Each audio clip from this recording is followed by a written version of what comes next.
Shana Tova. Have you ever caught yourself saying, "It's just my luck that this has happened," or "Why is this happening to me?" or "What did I do to deserve this?" Have any of you said that? Yeah, most of us have said one of these three statements, or something of the like. Well, that has kind of been how Mark, my husband, and I have felt these past 3.5 months. We have been nomads since moving to Ridgefield in mid-June. Unfortunately, right when we left Orlando, we found out that our house was uninhabitable due to a plethora of unanticipated issues that were impossible to discover during the pre-purchase inspection. We were hoping to be in our house by now, but major repairs cannot be rushed. Oh, the joys of homeownership. For the first month in Ridgefield, we stayed in the home of the Lazarus Morleys, for which we are extremely grateful. Thank you, Larry and Lorraine, for your hospitality. For the second month, we stayed in the home of the Kochko Grays, for which we are also extremely grateful. Thank you, Cantor Debbie and Scott, for welcoming us in. For the third month, a move that was prompted by Mark and I both contracting COVID, we stayed in a studio hotel room in Norwalk. Since last Tuesday, we have been residing in a place 5 minutes away from Shir Shalom. Mark and I are confident that this will be the end of our sojourn before moving into our house. Thank you to Aaron and Judy Hurt Mannheimer for finding us this living space next door to you, and for lending us a few kitchen items to help us get by. And many thanks to Isaac Hurt Mannheimer and Elijah and Hannah Mannheimer for transporting some of our furniture from our garage, where all of our other possessions are stored. I have no idea where my white high holiday shoes are. I have been struggling to understand why it seems that Mark and I keep getting hit with bad luck. We are good people. What did we do to deserve this?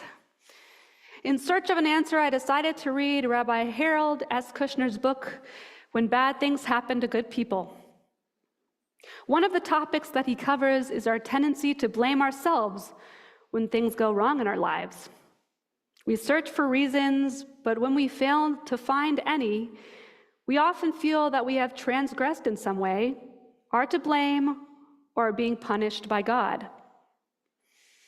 I presume that this response may stem from the Tanakh, the Hebrew Bible, and other biblical sources in which the Jewish people are punished or threatened to be punished if they don't follow God's commandments.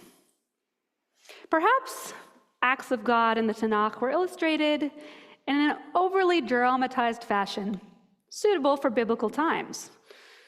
One would think that our perception of God and faith has evolved since then, especially because these days we don't witness seas parting, the ground swallowing up rebellious people, or a 90-year-old woman giving birth. Why doesn't God appear to us like this anymore? Even those of us who are believers have felt at times that our prayers to God have gone unanswered. Or perhaps we have wondered how some things, good or bad, could happen to some people but not to others.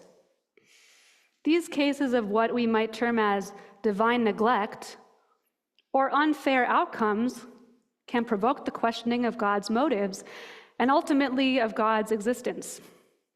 Rabbi Kushner would tell us that God doesn't really have a say in what happens to us.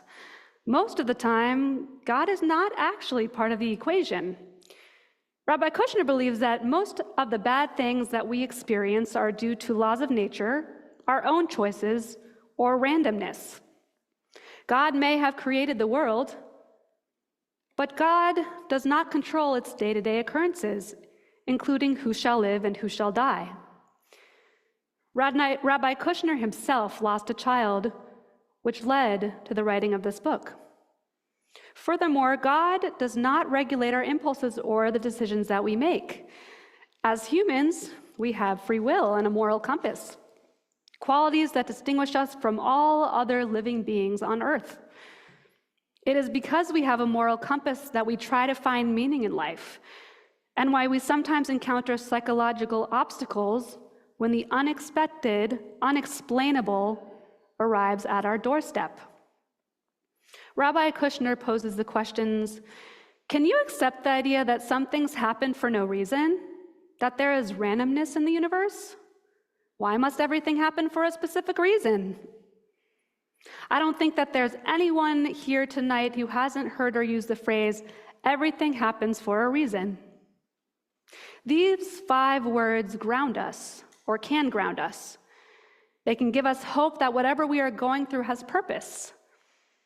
But what if there is no purpose to our suffering? Yes, we can learn from every experience, but what if it's simply horrible, we can't find a reason behind it, or we don't know if we can handle it? This, Rabbi Kushner argues, is where God can come into our lives. God may not be able to prevent or fix our problems, but God can help us in other ways. Rabbi Kushner shares a 19th century Hasidic rabbi's viewpoint that humans are God's language. Through our acts of care and loving kindness, we empower one another. When we are drained and vulnerable, knowing that we are not alone and that there are people rooting for us greatly enhances our ability to endure and keep fighting. We teach and inspire one another, and we brighten up each other's days. It is not God who saves lives in the hospital. It is our fellow human beings who have studied to become nurses or doctors. But sometimes there are no easy outs, no sugarcoating, no fairness. The reality is that bad things, small or large, happen to all people.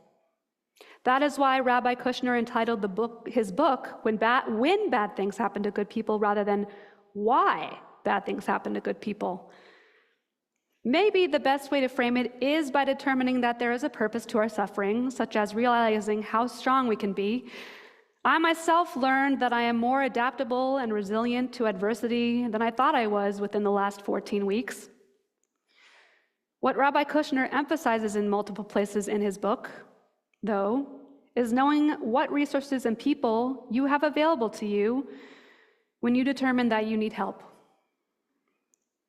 Congregation Shir Shalom is one such resource that you can count on for support and community. Mark and I have experienced this firsthand. For me, it has been one of the few times in my life that I have sincerely felt the meaning of the phrase, "It takes a village." So many of you have offered to help however you can, or have just asked how I am doing. Even though I, as your cantor, am supposed to serve you, I deeply appreciate your compassion and concern for my well-being.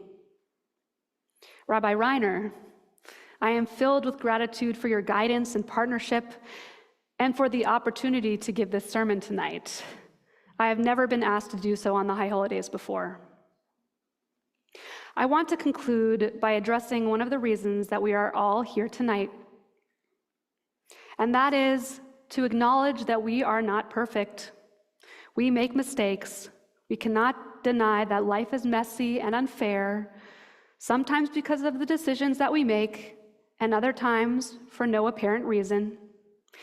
Each of us can only do so much to prevent bad things from happening, but hopefully the good things outweigh the bad things in our lives.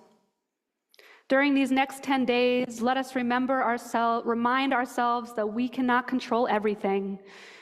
We are gifted with this time to be together, to reflect, ask for forgiveness, forgive, and reset.